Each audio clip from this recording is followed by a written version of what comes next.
ఈ కార్యక్రమంలో ఇంకొక ప్రొఫెసర్ సాబ్ ఉన్నాడు, ప్రొఫెసర్ ప్రభంజన్ యాదవ్ అన్న గారు. కొంచెం మీరు కూర్చున్నమాట. సభాధ్యక్షుడు తమ్ముడు వేగపోతుల నరేందర్ గౌడ్, సభకు శనార్థి, జై పూలే, జై భీమ్, జై మండల్.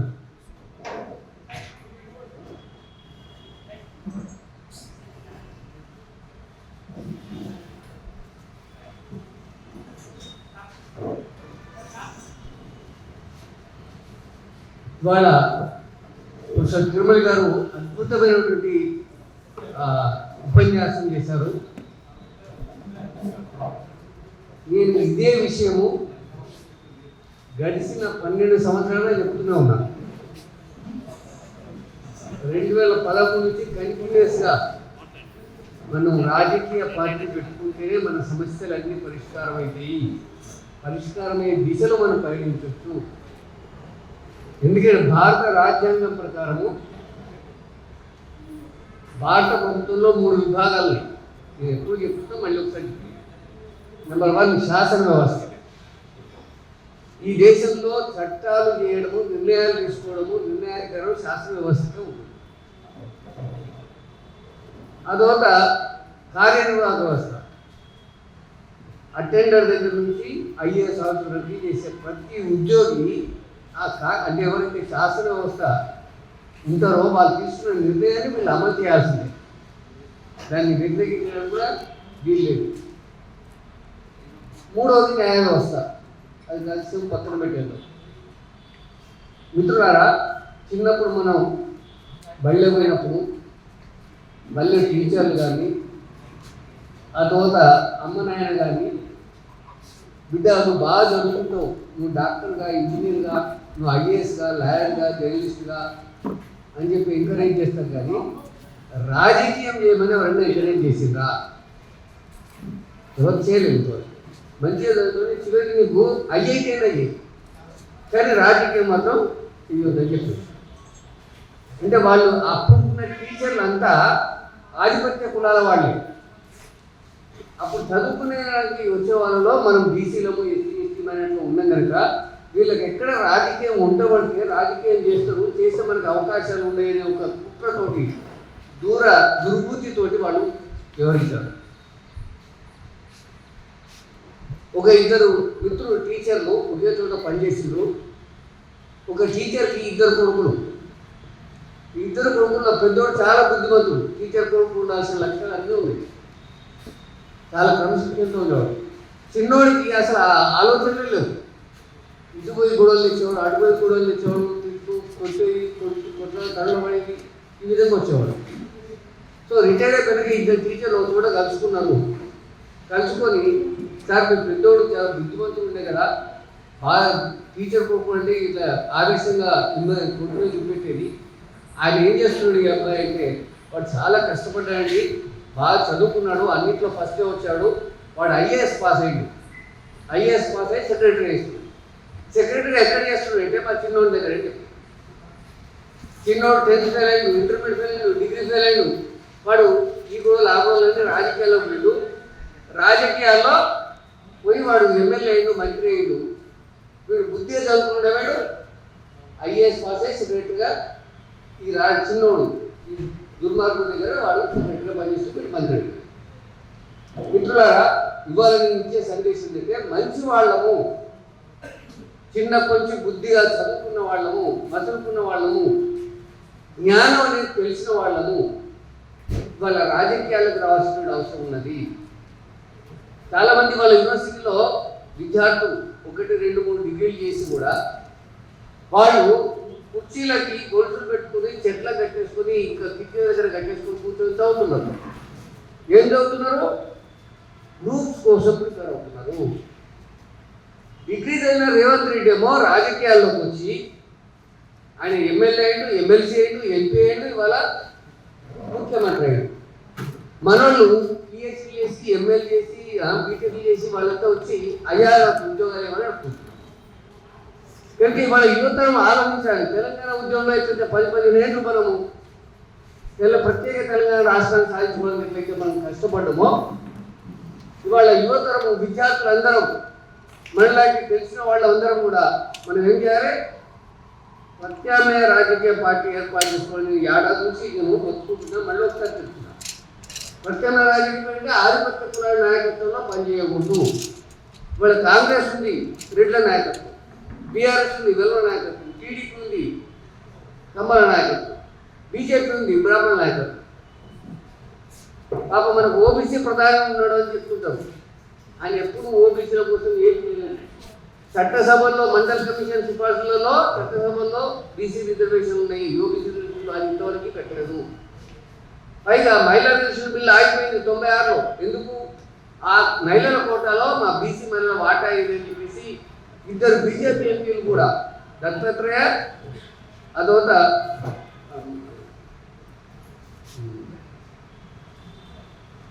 మధ్యప్రదేశ్ ముఖ్యమంత్రిగా పనిచేస్తున్నాము, నేను పేరు చెప్తాను. అలాగే మాయావతి, ఉమాభారతి బీజేపీకి సంబంధించిన వాళ్ళు, ఆ రోజు వ్యతిరేకించిన వాళ్ళు. అదొక ముగ్గురు యాదవులు, మాయావతి, 6 ప్రతులు ఇచ్చేసి మొక్కన కొట్టుపోయింది కాంగ్రెస్ ప్రభుత్వం. అదే బీజేపీ ప్రభుత్వం ఇవాళ ఎలాంటి సవరణ లేకుండా బీసీ మహిళలకి అందులో రిజర్వేషన్ కల్పించకుండా దాన్ని పాస్ చేసింది. మరి ఓబీసీ ప్రధానమంత్రి ఉన్నప్పుడు మనకు న్యాయం జరగాలి కదా. వడ్డించేవాడు మనోడైతే ఏ పంచులో ఉంటున్నా మనకు ముక్కలు పడతాయి అంటాం. ఇవాళ మరి ఓబీసీ ప్రధానమంత్రి ఆయన ఓబీసీ కోసం ఏం చేసిండు? ఇది అన్నీ మనం ఆలోచించుకోవాలి. ఆలోచించడం వల్ల అంటే ఎట్టి చూపెట్టడం ఎందుకంటే అందరికి అర్థం కావాలనిపిస్తుంది. అంటే 50% పాపులేషన్ బీసీ ఉంటారు, 50% వెళ్ళకించి ఎస్సీలకించి ఎస్టీలకిస్తే ప్రపంచం అంతా ఏముంటుందంటే 70-80% భారతదేశంలో ప్రజలు అధికారానికి బయటకు ఉన్నటువంటి చిన్న కులాలు, తక్కువ కులాలు, 10-15-20% ఉన్న వాళ్ళు రాజ్యాధికారం చేస్తున్నారు అని ప్రపంచం అంతా అనుకుంటున్నారు. ఎందుకంటే వాళ్ళు స్వాతంత్రం వచ్చేటప్పుడు అన్నారు, అయ్యా మీరు ఎప్పట్లాగానే కింద వాళ్ళు నడుస్తారు, మేము వాళ్ళకి చదువు చెప్పించాం, అందరినీ సెక్యులరైజేషన్ స్కూల్ ఎవరైనా చదువుకోవచ్చు అని చెప్పినాం. మీరు అలా చెప్పలే, మేము చేసినందుకు మీరు ఖరాబ్ చేస్తారు అని చెప్పి వాళ్ళు చెప్పితే కూడా లేదు మేము అలా చేయమని స్వాతంత్రం తెచ్చుకున్నాం. వీళ్ళు రిజర్వేషన్ ఇస్తే ఏదో పరుగు పోద్ది అని చెప్పేసి అనుకున్నారు. నా చేతికి దెబ్బ తగిలిందనుకోండి, అది మీ మాట్లాడు నాకేం కాదండి అని అట్లా అనమాట. మనం చెప్పదలుచుకోకుండా. కాబట్టి ఈ వ్యామోహం మోసం చేయడం ఎందుకు మోసం చేస్తున్నాము అని ప్రశ్నించి వీళ్ళు మార్చుకునేటట్టయితే బాగుంటుంది. పొలిటిక్స్ సొల్యూషన్, రిజర్వేషన్ సొల్యూషన్ కాదు. అంబేద్కర్ 1955లో మీరట్లో చనిపోయే కంటే కొంచెం ముందు రిజర్వేషన్ల దేశం వచ్చి నేను మా వాళ్ళని డీపొలిటిసైజ్ చేసిన అన్నాడు అంబేద్కర్. ఎందుకంటే పాలిటిక్స్ వాళ్ళకి రిజర్వేషన్ వచ్చిన తర్వాత ఎవడో కాంగ్రెస్ నాయకుడిని పట్టుకోవడం, ఇంకా ఎవరిని పట్టుకోవడం, సార్ నేను ఎస్సీ సార్ నాకు టికెట్ వేయండి సార్ అని బానిసలుగా బతుకుతున్నారు అని అన్నాడు. అంబేద్కర్ చుట్టూ ఉండి వాళ్ళందరూ కామెంట్ ఎలక్షన్ వదిలిపెట్టి వెళ్ళిపోయినారు కాంగ్రెస్కి. ఆయనకి అది అనుభవం. వీళ్ళు పోరాటం చేస్తారు, రాజ్యాధికారం తెచ్చుకుంటారు అని అనుకుంటే వాళ్ళు అలా అయిపోయినారు అని ఆయన చింతి. రిజర్వేషన్ ఇష్యూ అనేటువంటిదో మనకైనా అంతే ఉంటుంది. ఇక రిజర్వేషన్ విషయం పూలేరు మాట్లాడినారు. పూలే రిజర్వేషన్ అడిగిందా? ఎక్కడ అడిగిందా రిజర్వేషన్? మీరు తీసుకోండి. ఊరే భారత జాతీయత పై కులాల వాళ్ళది, బ్రాహ్మణులది అని చెప్పుకుంటే జాతీయత పైగా చూడాల్సింది కింద చూడండి అన్నాడు. జాతీయత అంటే ఏంటంటే ప్రజల జాతీయత కావాలా, కులాల జాతీయత కాదు అని ఆయన రాసింది. శూద్రుడు, అశిశూద్రుడు, గులాములు ఈ పదాలు ఆయన వాడి వీళ్ళకి మేమొకటి మాకు రాజ్యం కావాలా అనేది ఆయన చెప్పింది. కానీ రిజర్వేషన్ ఏమయ్యా ఆయన అడగల. మనం ఎందుకో ఆ దాంట్లో వెళ్ళిపోయింది. తర్వాత పెరియారు ఏమైనా రిజర్వేషన్ అడిగింది. ఆటలు ఆడిస్తుంటే మీరు ఎవరో పోతారు, ఎవరినో అడిగితే సార్ నాకు టికెట్ ఇస్తలేవా అంటారు. ఇంకో కులం ఆయన పోతాడు. అరే ఆయన ఇచ్చిందయా, ఎవరికి ఇచ్చిందయా, నీకు నెక్స్ట్ వీక్ ఇస్తా అంటే ఏమిచ్చి అమ్మా యాదవుడికి టికెట్ ఇచ్చాడు నాకు టికెట్గా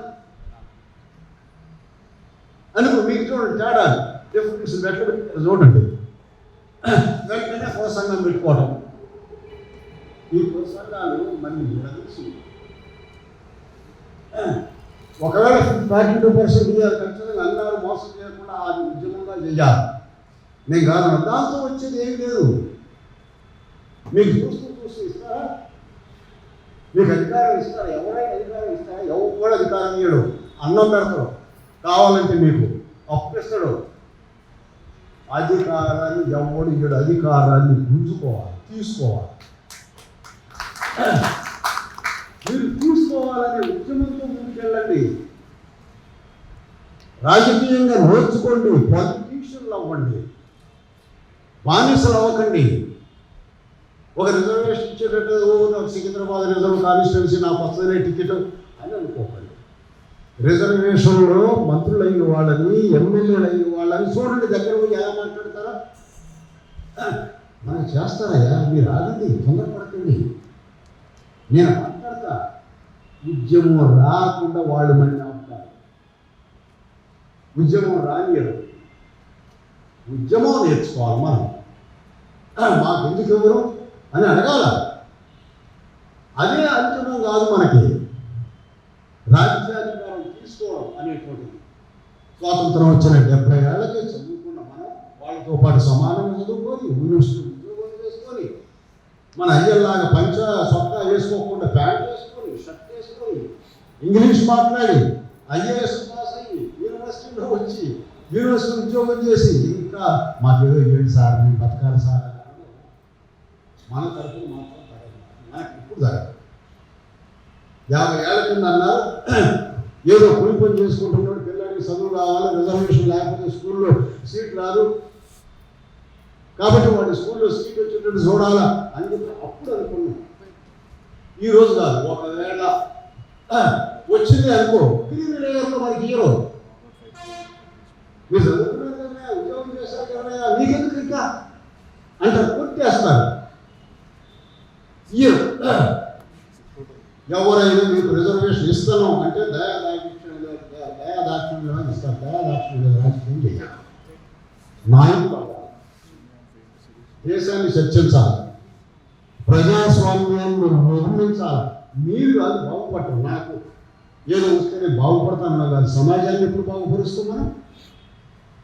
మనం బాగుపడితే సమాజం బాగుపడుతుంది. సమాజంలో విప్లవాత్మకమైనటువంటి మార్పులు తీసుకురావాలి. మనం కొత్త సమాజాన్ని నిర్మించాలి. కుల నిర్మూలన, రిజర్వేషన్ ఇస్తే పోదు. రాజకీయ అధికారం ఉంటే పోతుంది. ఎన్టీ రంగారావు నాయకుడు ఉంటాడు, కమ్మాసి తెలుసా? మీరు విన్నారు కదా, పెద్ద నాయకుడు, బాగా చదువుకున్నాడు. ఒక బ్రాహ్మణ ఫ్రెండ్ ఉన్నాడు ఆయనకి. వాళ్ళిద్దరూ కలిసి అక్కడ నడుస్తూ ఒక స్వీట్ షాప్ పోయినారు.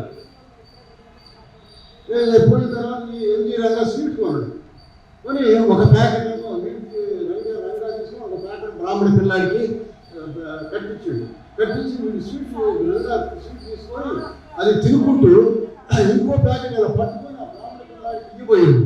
ఆ బ్రాహ్మణ పిల్ల పట్టుకోబాకున్నాను, నువ్వు పట్టుకుంటే నేను తినకూడదు, నేనే తీసుకుంటా అని చెప్పి తీసుకున్నాడు. డైరెక్ట్గా తీసుకుని తిన్నాడు. అంటే బ్రాహ్మణికి నాన్ బ్రాహ్మణికి ఎంత తేడా ఉండేది. ఎన్జీ రంగా టైంలో ఆయన రాసిండు, తెలియజేసిండు. ఆయన మాటలో పెరియార్ ఎన్నుడు, ఆ తర్వాత అంబేద్కర్ ఎన్నుడు.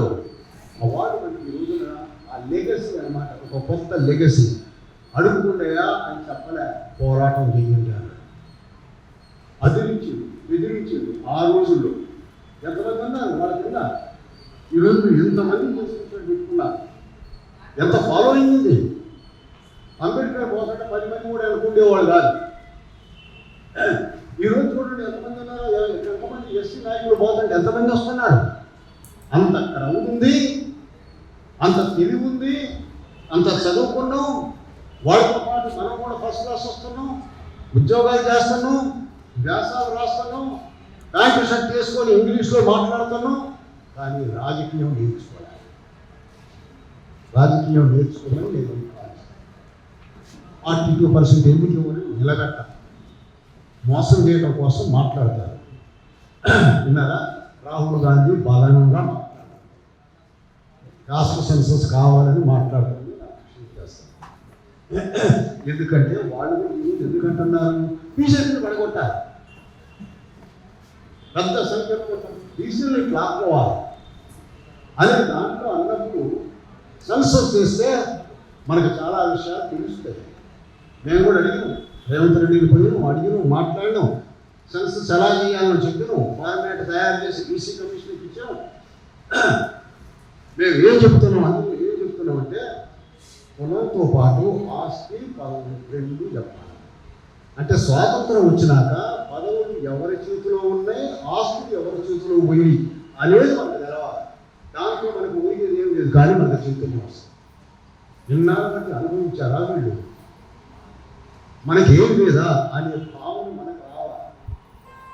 ఆ సెన్సస్ మనకు మాత్రం చేయ రిజర్వేషన్ ఎట్టి పరిస్థితుల్లో రాష్ట్రంలో తెలంగాణ చేయదు, మీకు డౌటే లేదు. మీరు చూస్తూ మిమ్మల్ని దేశపోయి 50% సీట్లు మీకు ఇస్తారా?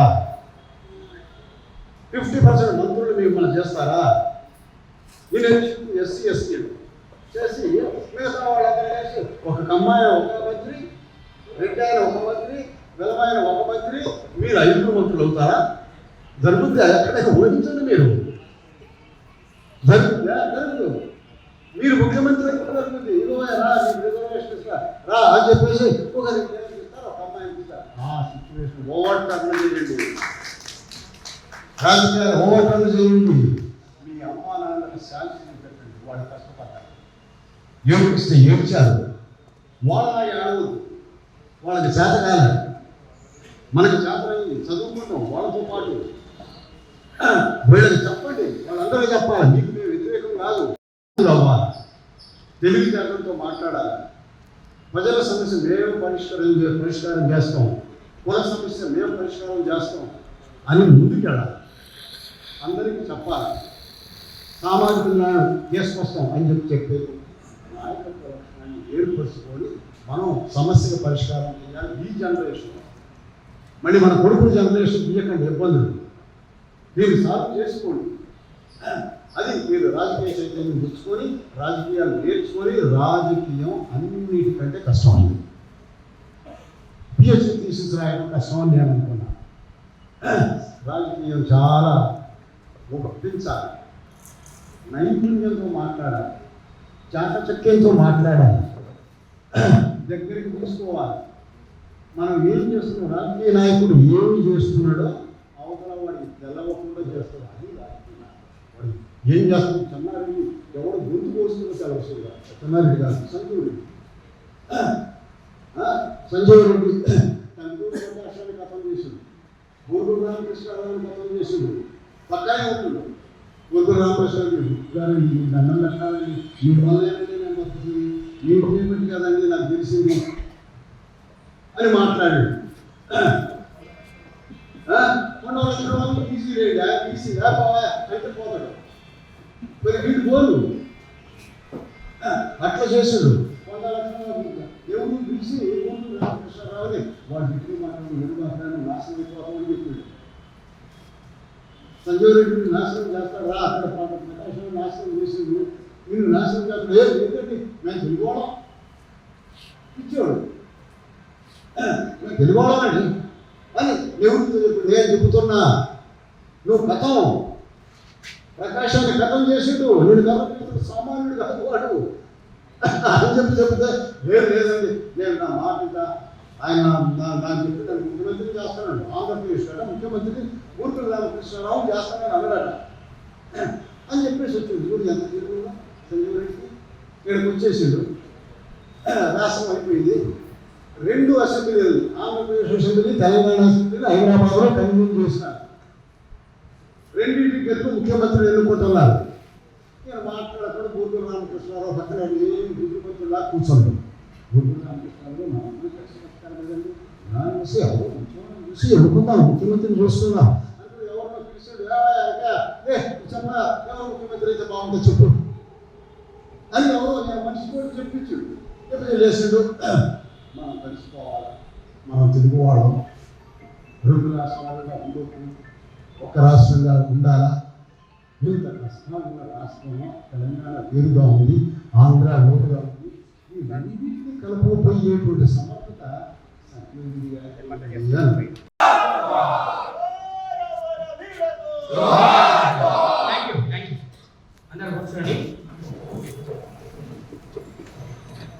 ఈ కార్యక్రమానికి ఇచ్చేసినటువంటి మిత్రులందరికీ కూడా పేరున ఉద్యమ నమస్కారాలు తెలియజేస్తూ మనం అందరం కూడా ఇప్పుడు కార్యక్రమాన్ని ప్రారంభించుకున్నారని మనతో పాటు చాలా పెద్దవాళ్ళు ఉన్నారు. ఫస్ట్ ప్రొఫెసర్ ప్రొఫెసర్ తిరుమలి గారు, ప్రొఫెసర్ ప్రభంజన్ యాదవ్ గారు, అదేవిధంగా బత్తుల సిద్ధేశ్వరరావు గారు, దేశం మహేష్ గౌడ్ గారు, కోశం అశోక్ గారు, దేశరాణి సాంబశివ గౌడ్ గారు, పట్టా రాజు యాదవ్ గారు, మళ్ళీ మా అన్న శ్రీహరి గుజరాజ్ అన్న, బిఎస్పీలో స్టేట్ కోఆర్డినేటర్గా పనిచేసిన గిరగాని కాంతి కుమార్, నగిరి ప్రవీణ్ కుమార్ గారు, అదేవిధంగా పీడిఎస్ ఉస్మానియా యూనివర్సిటీలో తెలంగాణ ఉద్యమంలో పీడిఎస్ ఇన్ఛార్జిగా ఉండి వివేత్న కిరకంగా పనిచేసినటువంటి మా పాలక శ్రీనివాస్ గారు, బొమ్ము ప్రసాద్ గారు, మా సురేష్ అన్న గుజరాత్ మహాసభ, మా రామకృష్ణ రాజన్న తెలంగాణ బీసీ సంక్షేమ సంఘం వర్కింగ్ ప్రెసిడెంట్, అదేవిధంగా వాసుకి యాదవ్, అందరూ వచ్చింది కాబట్టి ఇంకా జక్య వీరస్వామి, శ్రీహరి గౌడ్, అందరూ మిత్రులందరూ వచ్చి ఇంకా రావాల్సిన వాళ్ళు వస్తున్నారు. మనం చర్చను ప్రారంభించుకున్నాం. ఈరోజు ఈ సమావేశం నుంచి మనం ఒక కార్యాచరణ తీసుకోవాలనేది పెట్టుకున్నాం. ఈ రాష్ట్రంలో మొట్టమొదటిసారిగా 2019లో ఏమనుకున్నామంటే 2021 జనాభా లెక్కలు వస్తున్నాయి కాబట్టి ఈ జనాభా లెక్కల్లో 2011లో జనాభా లెక్కలు చేస్తామని చెప్పేసి చేస్తున్నామన్నారు. పార్లమెంట్లో కూడా లల్లూ ప్రసాద్ యాదవ్ గారు, శరద్ యాదవ్ గారు, ములాయం సింగ్ యాదవ్ గారు కొట్లాడి సోషియో ఎకనామిక్ క్యాస్ట్ సెన్సస్ చేసినప్పటికీ కూడా అది బయట పెట్టలేదు. 2019లో డిసెంబర్ 10న మేమందరం కూడా ఢిల్లీ పోయి పెద్ద ఎత్తున ఢిల్లీలో ఈసారి జరిగేటటువంటి దేశ జనాభా లెక్కల్లో బీసీలను లెక్కించాలి అనేటటువంటి నినాదంతో సమగ్ర కులగణన జరపాలని నినాదంతో అక్కడ చేసినాం. ఆ తర్వాత కరోనా ప్రాబ్లం వల్ల మళ్ళీ చేయలేకపోయినారు. ఆ తర్వాత జరిగినటువంటి ఎలక్షన్లలో కూడా అప్పుడు హోమ్ మినిస్టర్ ఉండేటటువంటి రాజ్నాథ్ సింగ్ గారు ప్రామిస్ చేసింది, బీజేపీ పార్టీ ప్రామిస్ చేసింది. ఆ తర్వాత బీజేపీ పార్టీ దేశవ్యాప్త సమగ్ర కులగణన బీసీ గణన చేయడానికి నిరాకరించింది. ఆ తరుణంలో అనేక ఉద్యమాలు మన బీసీ సంఘాలు నడిపేటటువంటి అనేక నాయకులు దేశవ్యాప్తంగా ఉండేటటువంటి వేల సంఘాలు, వందల సంఘాలు, రాష్ట్రంలోని దగ్గర 25-30 సంఘాలు యాక్టివ్ ఉన్నాయి. అందరూ కూడా బ్రహ్మాండంగా సమగ్ర కులగణన చేయాలి అని చెప్తున్న తరుణంలో రాహుల్ గాంధీ గారి జోడో యాత్రలో మేము కలవడం జరిగింది. జోడో యాత్రలో రాహుల్ గాంధీ గారికి రిప్రజెంటేషన్ ఇచ్చినాము. సార్ మీరు బీసీ కులగణన మీద మీరు స్టెప్ తీసుకోవాలి కాంగ్రెస్ పార్టీ. బి హనుమంత్ అన్నమాట, ఆ రోజు జయరాం రమేష్ ఉన్నాడు, మధుయాశ్రీ గౌడ్ గారు ఉన్నారు, ఉత్తమ్ కుమార్ రెడ్డి గారు ఉన్నారు, కుప్పల రాజు గారు ఉన్నారు. వాళ్ళందరూ వస్తా ఉన్నారు. దయచేసి ఇటువంటి మేకవన్నప్పుడు రేవంత్ రెడ్డి గారు కావచ్చు, అక్కడ మోడీ కావచ్చు, ఇంకెవరైనా రాహుల్ గాంధీ కావచ్చు, చెప్పేది ఒకటి ఉంటుంది, చేసేది ఒకటి ఉంటుంది. నిన్నటి ఉన్న మన షాద్నగర్ లో ఒక దళిత స్త్రీని బట్టలు ఉప్పలేసి పోలీసులు అతి క్రూరంగా చిత్రహింసలు పెడితే మీడియా ప్రపంచానికి తాకి చెప్తుంటే నిమ్మకు మీరెత్తినటువంటి మన ఉప ముఖ్యమంత్రి మళ్ళీ విక్రమార్కులు ఆయన కనీసం మీడియా స్టేట్మెంట్ కూడా ఇవ్వలేదు, తగిన ప్రెస్ మీట్ కూడా పెట్టలేదు. ఇది మనలో పోలీసులకు తగలేదు. ఆయన కనీసం ఒక ప్రకటన కూడా జారీ చేయలేదు. సిగ్గుచేటు గతంలో మంత్రి అయ్యింది కూడా, ఉప మంత్రి అయ్యింది కూడా, ఉప మహిళల మీద పార్టీకి ప్రయోగిస్తుంటే నువ్వు ఏం చేస్తున్నావయ్యా? ఇక్కడ ఉన్న దళితులకు స్వేచ్ఛ, బీసీలకు ఎక్కడ ఉంది రాజ్యం? దయచేసి నేను చాలా మాట్లాడాలనుకుంటున్నా, కానీ నాకు సమయం లేదు కాబట్టి ఈ అవకాశం ఇచ్చిన మీ అందరికీ జై భీమ్, జై పులే, జై అంబేద్కర్. Thank you ma'am.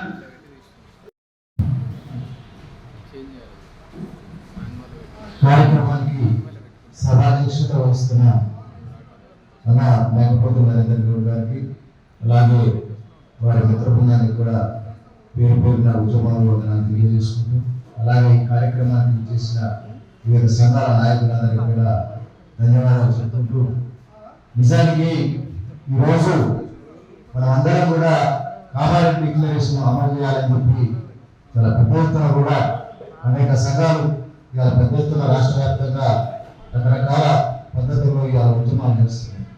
నిజానికి నరేందర్ గౌడ్ గారు మన బీసీ సంఘం అన్న బీసీ సంక్షేమ సంఘం చాలా రకాలుగా ఆయన పద్ధతులు, ఆయన ఢిల్లీ స్థాయిలో కూడా చాలా పెద్ద ఎత్తున కూడా ప్రోగ్రామ్ చేస్తూ ఏ అంశం ఉన్నా కూడా ఖచ్చితంగా ఆ ఉద్యమాన్ని ముందు తీసుకుపోయేందుకు తన ముందుగా తన బాధ్యతగా బీసీలు ఎక్కడ ఏ ఉద్యమం పెట్టినా కూడా ఆయన ముందుండి ఆ పోరాటాన్ని నడిపిస్తున్నందుకు వారికి ధన్యవాదాలు చెప్పుకుంటూ, నిజానికి ఇలా బీసీలు ఇంత జనాభా ఉన్నాం, దాదాపుగా 50 నుంచి 60% దేశవ్యాప్తంగా ఉన్నాం.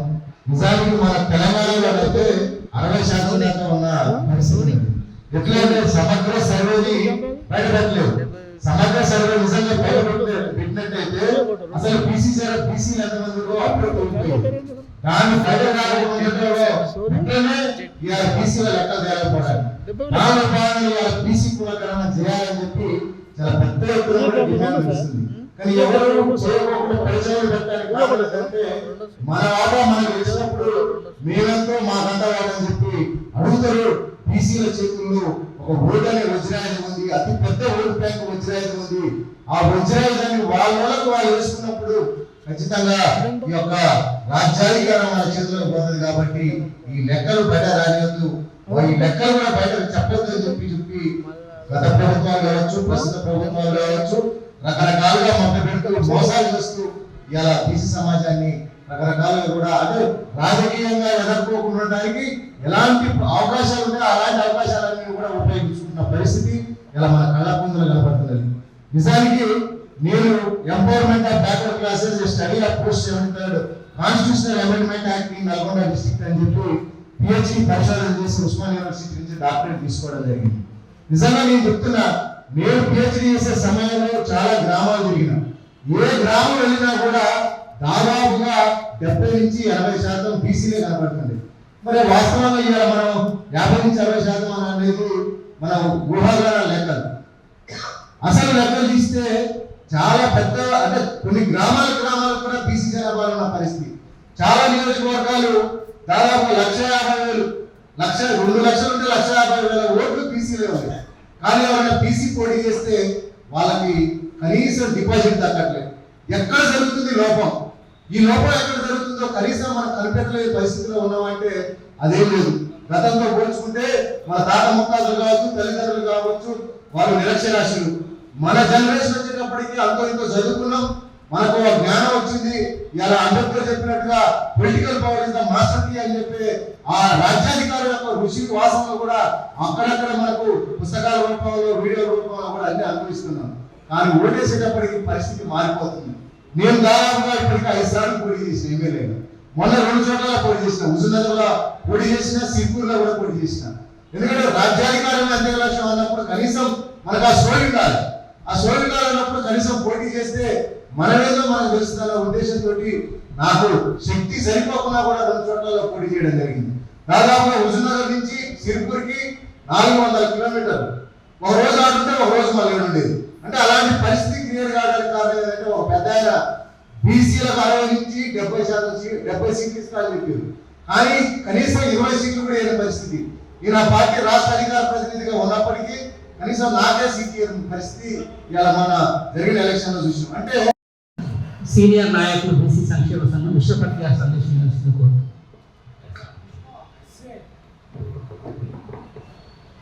జై బీసీ, జై బీసీ. రేపు సత్యాగ్రహం బీసీల కోసం స్టార్ట్ అవుతుంది. అయితే మీరు అందరూ కూడా ఎవరైతే బీసీ అభిమానులు ఉన్నారో ఆ అభిమానులంతా ఒకరొకరు ఒక 100 మందిని చైతన్యం చేయగలగాలి. ఉద్యోగంతో సక్సెస్ కాదు. ఇక్కడ కళ్ళు వేసుకుంటుంది, ఇంటికి పోతుంది, పండుకుంటుంది, పిల్లగాన్ని చేస్తుంది, పిల్లగాన్ని స్కూల్ పోతుంది, ఎల్కేజీ చేసుకుంటుంది, స్కూల్ పంపిస్తుంది, ఇంటికి వేస్తుంది. ఇంటి కాదు. ఇప్పుడు ఇక్కడ నుంచి చేయవలసింది పోరాటమే. ప్రతి విలేజ్లో బీసీ పోరాటం జరగాలి. ప్రతి గ్రామంలో ప్రతి ఇంట్లో ఒక బీసీ పోరాటం జరగాలి. ప్రతి డిస్ట్రిక్ట్లో బీసీ పోరాటం జరగాలి. ప్రతి జిల్లాలో ప్రతి మండలాల్లో బీసీ పోరాటం జరగాలి. వీళ్ళు ఇక్కడ సత్యాగ్రహం చేస్తే మనం అందరం ఇంట్లో వాడుకోవద్దు. ఖచ్చితంగా ప్రతి విలేజ్ నుంచి మండలంలో ఒక నినాదం ఇవ్వాలి. మండల నినాదం ఇచ్చిన వెంటనే విలేజ్ నినాదం ఇవ్వాలి. ఈ చైన్ సిస్టమ్ కంటిన్యూ జరగాలి. తెలంగాణ మొత్తం ఒక విప్లవంగా మారిపోవాలి. అలాంటప్పుడే మనం సక్సెస్ అవుతాం. ఊరుకొని భాషను మాటలు మాట్లాడి మళ్ళీ ఇంటికి పోయి యథావిధిగా దుప్పటి కప్పుకొని పండుకోవడం కాదు. ఇన్నాళ్ళు వండుకున్నాం, 75 ఏళ్ళు వండుకుంటూనే వచ్చినాం. ఇక ఇప్పుడు వండుకోవద్దు. దుప్పటి తీసేయాలి, అన్ని చేసేయాలి. అవసరమైతే అమ్ములు వేసేసి సన్యాసం లాగా ఒక్కొక్క విలేజ్లో ఒక్కొక్క రకంగా మండలంలో అంతటా డిస్ట్రిక్ట్లో జిల్లాలో అన్ని మొత్తం బీసీ నినాదం మారుమూలకైతేనే విజయవంతం సాధిస్తాం తప్ప సపరేట్గా అనుకుంటే నాకేం చేసేదిరా, పొలం కోత, ఉద్యోగం కోత, పిల్లలను చూస్తా, ఇల్లుని చూస్తా కాదు. దేశాన్ని చూడు, జాతిని చూడు, జాతి కోసం పోరాటం చెయ్యి, జాతి కోసం త్యాగం చెయ్యి. అదే ఉద్యమం, అదే సర్వస్వం, అదే నిత్యం జపించు, అదే నిత్యం, అదే దేవుడు, అదే సర్వస్వం. ఇదే మనం చేయవలసిన బీసీలం. లేకపోతే సక్సెస్ కాను. ఈ రాజకీయ కుట్రాలు అంత పెద్దగా ఉన్నది. కాబట్టి జై బీసీ, జై జై బీసీ మాట్లాడాల్సింది. Thank you.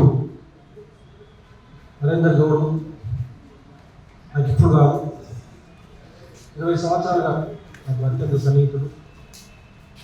మేము ఉస్వరస్లో విద్యార్థి వాళ్ళు అనుకున్నప్పుడు అన్న బీసీల కోసం నేను పాదయాత్ర చేస్తానని చెప్పేసి పాదయాత్ర చేసినటువంటి తమ్ముడు. తెలంగాణ కోసం బీసీ సంఘం, ఆ రోజు బీసీ సంఘం చాలా బీసీ సంఘాలు రాలేదు తెలంగాణ ఉద్యోగంలో. కానీ నా తమ్ముడు నరేందర్ గౌడ్ మొత్తం తెలంగాణ ఉద్యోగంలో బీసీ సంఘం జెండెత్తుకుని తిరిగినటువంటి తమ్ముడు. అది తెలంగాణ బీసీ సంఘం రాష్ట్ర అధ్యక్షుడు నరేంద్ర గౌడ్ గారికి, అందరికీ కూడా శ్రీగారి ముదిరాజు గారికి, మరి పేరు పోయిన మా సాంబశివ గౌడ్ ఆ రోజు విద్యార్థులలో నాతో పాటు నిజాముగా కలిపి పోరాటం చేస్తున్న తమ్ముడు, అందరికి మా మహేష్ గౌడ్ అన్న, అందరికీ పేరున ఉద్యోగం క్షమించాలి. ఎందుకంటే రేపే సత్యాగ్రహ దీక్ష కార్యక్రమం ఉంది కాబట్టి అది తీసుకుని కలిసేది ఉంది. అందుకోసం నాకు కొంచెం వెళ్ళిపోతానికి చెప్పడం వల్ల నాకు అవకాశం ఇచ్చింది. మంత్రివర్గంలో ఉన్నారు, అధికార వర్గంలో ఉన్నారు, కొంత వాళ్ళు ఉన్నారు, కాంట్రాక్టర్స్గా వాళ్ళే ఉన్నారు, కొంత వాళ్ళే ఉన్నారు. కానీ మేము సర్పంచ్ ఎంపీటీసీలలో మాకు అవకాశం లేదు. ఇప్పటికీ తగ్గిపోయింది, 18% 20% పడిపోయింది. మరి మీరు అవకాశం ఇస్తామన్నారు. మీరు చెప్పినటువంటి హామీని, మీరు చెప్పినటువంటి కామన్ డిక్లరేషన్ని ఇంప్లిమెంట్ చేయమని మనం నెత్తూరు పట్టుకుంటున్నాం 3-4 నెలలుగా. ఒక బీసీ సంఘమే కాదు, నా నరేంద్ర గౌడ్ సంఘం కావచ్చు, నా ఆర్ కృష్ణ సంఘం కావచ్చు, నా శ్రీనివాస గౌడ్ సంఘం కావచ్చు, ఇలా మొత్తం ఓయి విద్యార్థులు కావచ్చు, మేధావులు కావచ్చు, కవులు కావచ్చు, కళాకారులు కావచ్చు, అందరూ ఒకటి నినాదం అడుగుతూ ఉన్నారు. కులగణన చెయ్యి, 40% నిర్వహించమని. తెలంగాణ అంతా అదచచ్చితంతో ఉన్నది. అయినప్పటికీ రేవంత్ రెడ్డి గారు ముత్తునిద్రవంతులుగా నటిస్తూ బీసీని మోసం చేయడం కోసం ప్రయత్నం చేస్తాము. మన కళ్ళ ముందు దేశంలో రాహుల్ గాంధీ గారు చాలా పెద్ద ఎత్తున మొత్తం బీసీ యొక్క సాధికారత ఎజెండా, ఆదివాసీలు, బలహీన వర్గాలు, దళితుల యొక్క విముక్తి కోసం పనిచేస్తామని రాజ్యాంగం పట్టుకొని దేశమంతా తిరుగుతుంది. మొన్న తిరిగిడు మనం చూసాం. మన కళ్ళ ముందర మన లోక్సభ ఎన్నికల సందర్భంగా మొత్తం దేశం తిరిగిడు. రిజర్వేషన్ యొక్క 50% పరిమితిని ఎత్తి పడేస్తాను అధికారం కాగానే, పునరంగా ఎస్ పడేస్తానని చెప్పి అధికారం రాగాలని చెప్పేసి మాట్లాడిండు. నిన్న మాట్లాడిండు, మొన్న మాట్లాడిండు, నేడు మాట్లాడుతున్నాడు. నిన్న పార్లమెంట్ సాక్షిగా మనందరం చూసాం. మనంతా ఆనందపడ్డాం, సంతోషపడ్డాం.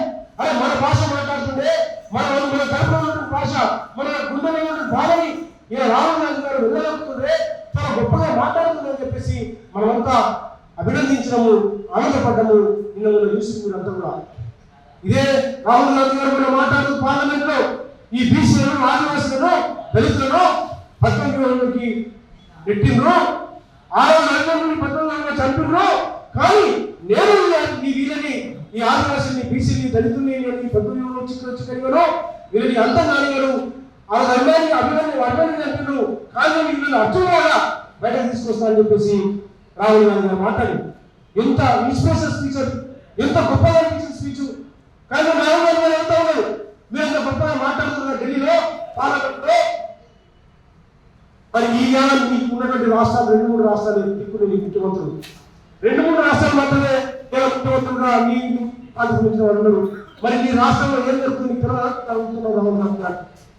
ఒక లంబాచోళ భాష మాట్లాడుతున్నారు, పెద్ద భాష మాట్లాడుతున్నదే రాజ్యాంగంలో అంబేద్కర్, బుద్ధుడు, పులే, ఓఎస్ఎం మా బీసీ కంటే, మా వ్యక్తుల కంటే, మా ఆదర్శం కంటే, మా కుటుంబంలో ఉన్నట్టుగా మాట్లాడుతున్నాను. కానీ ఈ రాష్ట్రంలో ఏం జరుగుతుందో తెలియట్లేదు అని చెప్పేసి జరుగుతూ ఉన్నాను. అంటే కాంగ్రెస్ పార్టీ ద్వంద్వ వైఖరి కనిపిస్తూ ఉన్నది, ద్వంద్వ రీతి కనిపిస్తూ ఉన్నది. ఢిల్లీ ఒక మాట, ఢిల్లీ ఒక మాట కనిపిస్తూ ఉన్నది. దీన్ని మనం అర్థం చేసుకోవాల్సిన అవసరం ఉన్నది. మనం అందరం అనుకుంటున్నాం, వీరంతా నరేంద్ర మోడీ ఒక సంఘము, బీసీ దేశం ఒక సంఘము, ఆర్ కృష్ణ ఒక సంఘము, శ్రీనివాస్ గౌడ్ ఒక సంఘము, ఈయన ఒక పార్టీ, ఆయన ఒక పార్టీ, వీరంతా ఎప్పుడు కలుస్తారో, వీళ్ళప్పుడు ఎప్పుడు ఏం చేస్తారని చెప్పేసి అనుకుంటున్నారు. కానీ ఒకటి మనం గుర్తుంచుకోవాల్సి అవసరం ఉంది. తెలంగాణ ఉద్యమంలో ఒక గొప్ప ఆదర్శం ఉన్నది. అలాగే కేసీఆర్ గారు తెలంగాణ రాష్ట్ర కోసం వచ్చినప్పుడు విద్యార్థులు, కవులు, కళాకారులు, పార్టీలు, సంఘాలు అందరూ ఒకటే ఎజెండా పట్టుకుని మన తెలంగాణ రాష్ట్రాల కోసం ఐక్యం కాగా, మన కళ్ళ ముందర అన్ని విషయాలు పక్కన పెట్టి తెలంగాణ కోసం ఐక్యం కాలేదా, తెలంగాణ రాష్ట్రం సాధించుకునేదా? అరవై చేసి ఉద్యమంలో ఉండి 180 కేసులు పెట్టుకుని 6 జైలు ఉన్న సందర్భంగా అందరూ ఒక్కరి కాదు. ఈ తెలంగాణ ప్రాంతంలో ఒక 1000 మంది చనిపోయారు, వేలాది మంది మంది కూడా మనం అందరూ కూడా జైలు ఉన్నాం. ఇది ఒకటే పంచుకున్నాను. మరి ఆ రోజు అంత త్యాగం చేశాం కదా, ఈ రోజు మన కోసం మనం ఎందుకు త్యాగం చేద్దాం? నేను అంటాను సోదరులందరినీ, మన కోసం మనం ఎందుకు పట్టాలి, మన కోసం మనం ఎందుకు ఉండదు కాదు. ఇలా రేవంత్ రెడ్డి గారు ఈ రాష్ట్రంలో అందరూ కలుసుకుంటే కులగణన చేయకుండా 40% ఉపయోగించుకుంటూనే ఎన్నికల ప్రయత్నం చేస్తున్నాడు.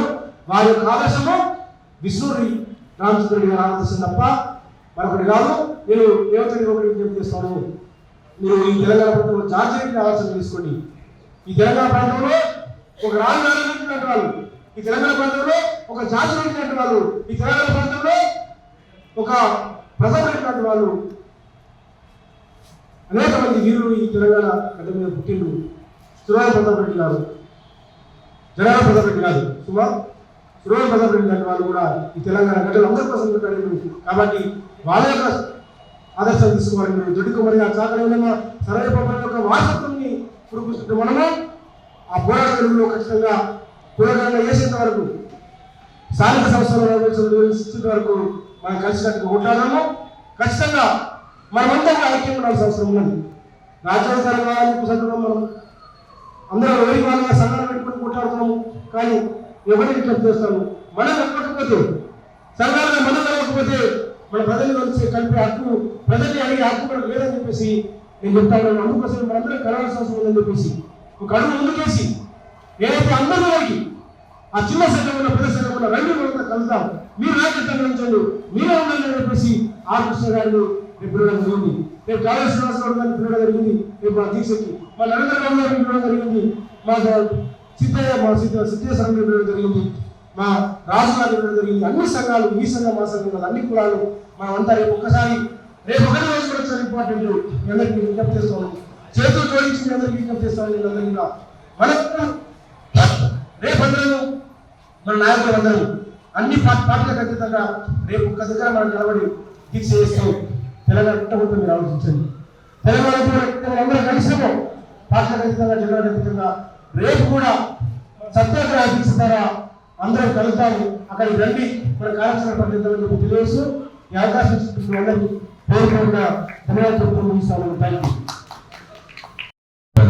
తెలంగాణ నిర్మాణ అధ్యక్షుడు రాజేంద్ర గారికి, మిగతా అందరికీ పేరున నమస్కారాలు. మిత్రులారా, మనము అదే పొరపాటు చేస్తూ ముందుకు పోతా ఉన్నాం. ఆ పొరపాటును సరిదిద్దుకోవాల్సిన సమయం అవసరమైంది. మనం ప్రతి సంవత్సరము 4 సంవత్సరాల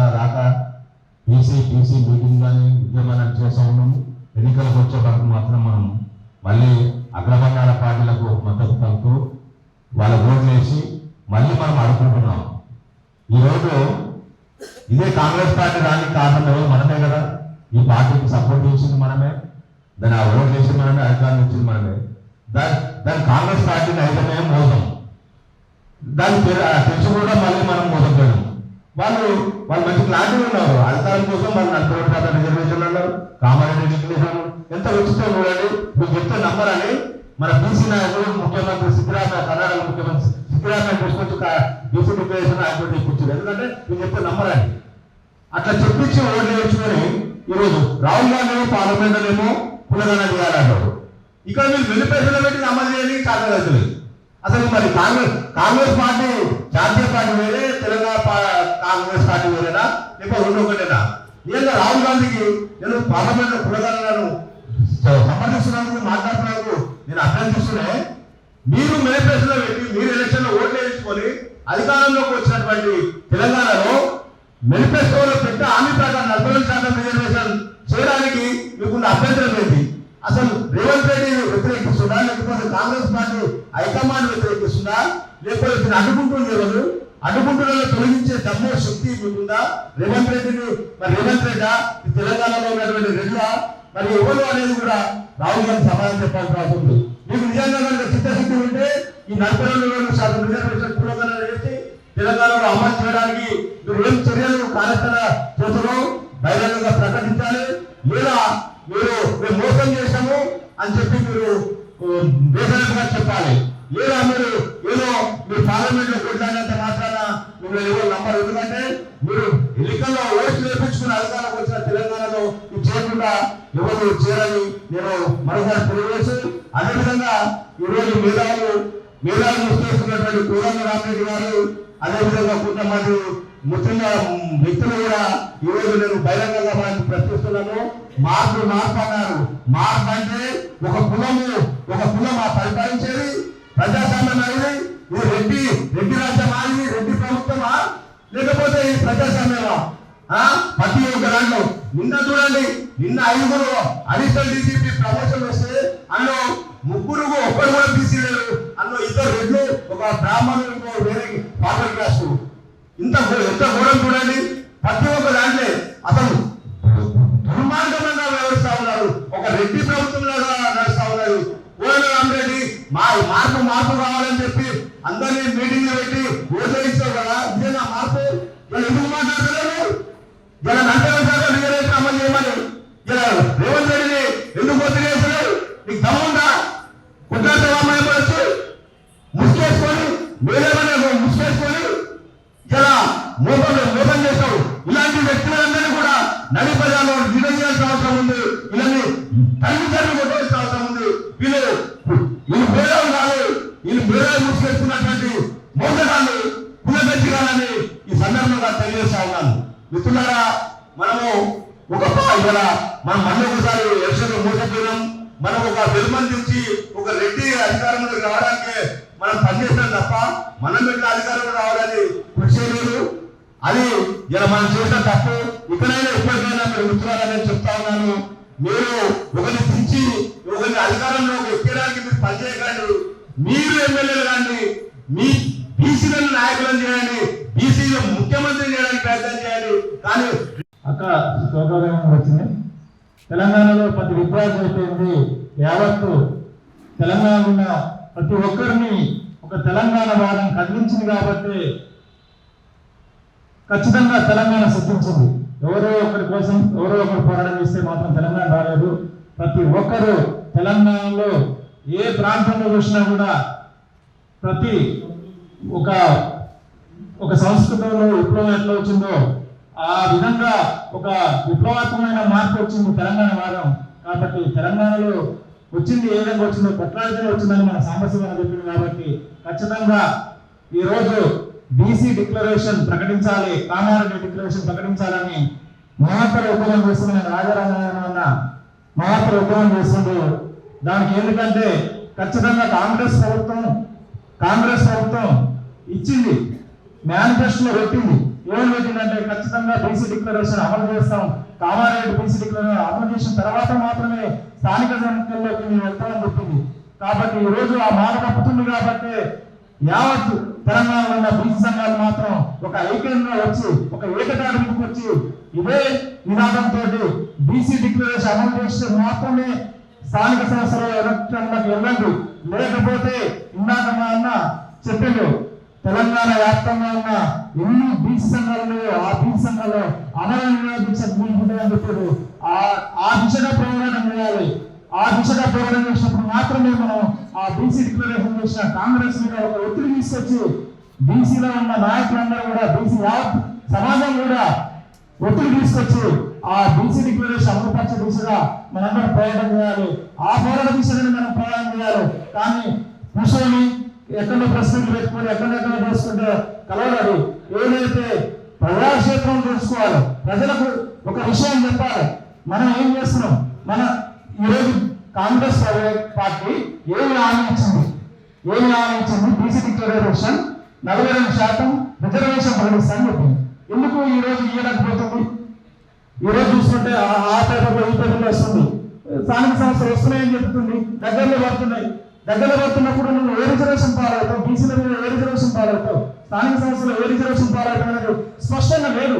స్పష్టంగా చెప్పే బాధ్యత కాంగ్రెస్ ప్రభుత్వం మీద ఉంది. కాబట్టి కాంగ్రెస్ ప్రభుత్వం మీద ఒత్తిడి తీసుకొచ్చి మనందరం ఐక్యమయ్యి ఖచ్చితంగా బీసీ డిక్లరేషన్ అమలుపరిచే దిశగా విద్యార్థి సంఘాలుగా యావత్ ప్రజాస్వామికవాదులు అందరం కూడా చైతన్యమయ్యి ఈ పోరాటంలో అందరం భాగస్వామ్యమయ్యి ఖచ్చితంగా కాంగ్రెస్ ప్రభుత్వం మీద ఒత్తిడి తీసుకొచ్చే ప్రయత్నం చేసి ఖచ్చితంగా స్థానిక సంస్థలు ఏదైతే 42% బీసీలకు ఇస్తున్నదో ఆ 42% ఖచ్చితంగా ఇచ్చిన తర్వాత ప్రకటించిన తర్వాత మాత్రమే నోటిఫికేషన్ ఎన్నికల నోటిఫికేషన్ వెళ్ళాలనేది ఖచ్చితంగా ఈ డిమాండ్ నెరవేర్చే దిశగా మనం అందరిగా కృషి చేయాలని, అదేవిధంగా అన్న 9 తీర్మానాలు వచ్చాడు. ఆ 9 తీర్మానాలు బీసీ సమాజానికి విద్యార్థి రంగంలో కానీ ఉద్యోగ రంగంలో కానీ ప్లస్ ఎంసెట్ లో కానీ ప్రతి అంశంలో కూడా ఒక పొందుపరిచింది. 9 అంశాలు తీర్మానాలు. ఆ 9 తీర్మానాలు కూడా వచ్చే దిశగా కాంగ్రెస్ ప్రభుత్వం ఒత్తిడి తీసుకొచ్చేందుకు బీసీ సమాజం మొత్తం ఏకమయ్యి ఖచ్చితంగా కాంగ్రెస్ ప్రభుత్వం మెడలోంచే దిశగా మీరందరూ ప్రయత్నం చేస్తే మాత్రమే అయితే. ఎందుకంటే గతంలో కేసీఆర్ సమగ్ర కుటుంబ సర్వే చేసిండు. ఆ సమగ్ర కుటుంబ సర్వేలో కేసీఆర్ చేసినట్లు ఎంతమంది బీసీలు ఉంటారు, ఎంతమంది బీసీలు ఉంటారు అని ఖచ్చితంగా ఒక క్లారిఫై చేసి వచ్చింది. దాన్ని బయట పెట్టడానికి ఎవరికి సాహసం చేయలేదు. ఇప్పుడు వచ్చిన ప్రభుత్వం అయినా రేవంత్ రెడ్డి అయినా దాన్ని బయట పెట్టాడు. ప్లస్ దాంట్లో లేకపోతే ఆయన ఒక కులగానే చేస్తాడా? ఆ సెన్సెక్స్ చేసే వరకు బీసీ ఆల్రెడీ గ్రామ పంచాయతీ ఎలక్షన్లు ఆల్రెడీ 1 సంవత్సరం అయిపోయింది, కాలం గడిచింది. ఇంకా ఈ కులగానే చేసి ఏర్పాటు చేసి మళ్ళీ తర్వాత చేశారంటే ఖచ్చితంగా అమలు చేసే బాధ్యత కాంగ్రెస్ ప్రభుత్వం తలుచుకుంటే ఖచ్చితంగా బీసీ డిక్లరేషన్ లో 40% రిజర్వేషన్ ఇవ్వడానికి ఎలాంటి సందేహం లేదు. ఇవ్వచ్చు, ఖచ్చితంగా ఇవ్వాలి.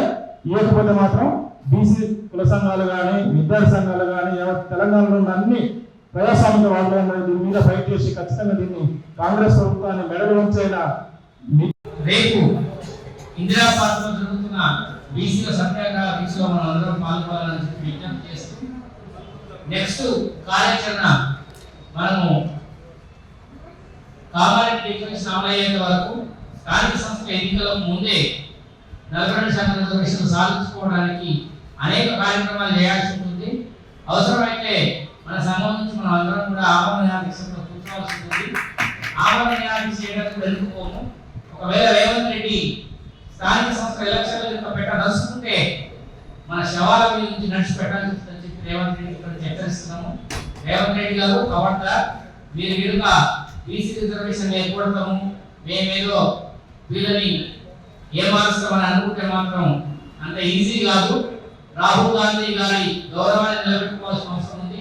ఒకవైపు రాహుల్ గాంధీ గారు అంత గొప్పగా ఫైట్ చేస్తుంటే మీరేమో మీ పార్టీని ఇటువైపు ఉండే 60% మంది ప్రజలు బీసీలను ఏమార్చి మీరు రాజకీయంగా వాళ్ళు ముందుకు పోయి స్థానిక సంస్థలు కూడా దక్కకుండా చేద్దామని చూస్తున్నారు. మిమ్మల్ని వదిలిపెట్టేది లేదని చెప్పి సందర్భంగా డిమాండ్ చేస్తూ మిత్రులారా మనం అందరం కూడా కార్యక్రమంలో ముందుకు పోవాలి, కార్యాచరణలో ముందుకు పోవాలని చెప్పి విజ్ఞప్తి చేస్తున్నాను. జై బీసీ.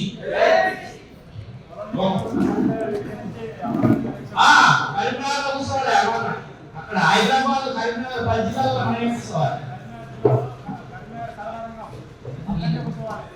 స్థానిక సంస్థల ఎలక్షన్లో